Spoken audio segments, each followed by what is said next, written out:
তুই আমার আব্বা না? আজকে দিকে তোর লগে বন্ধুত্ব কার? তুই হইলো হুমন্দির বলা পাগল।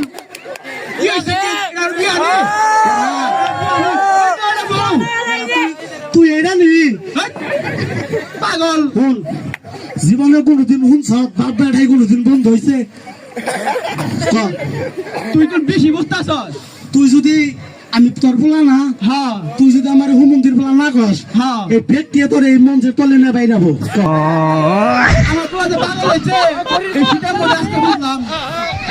এই যাবা আর একটা ঠিক আছে, ঠিক আছে, এটা আমার বিয়ানে তো একটা বউ, টস দিমু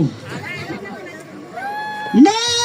আমি বিশ্বাস করি না, তাকে আমি কোনোদিনও জিততে পারবো না, কারণ আমি শান্ত পাগলা।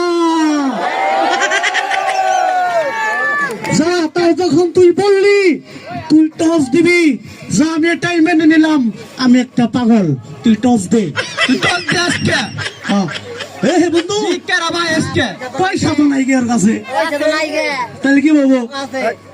তাহলে একটা কাম করি, মেয়ার এই যেটা মেয়ার, এটা হলো মেয়ের মাও, দুইজনের মধ্যে যে যারে পছন্দ করে একজনে, ঠিক আছে কি? আর চোখ বন্ধ, আমরা দুইজনে আচ্ছা কিন্তু পয়সা খারো খারো খারো।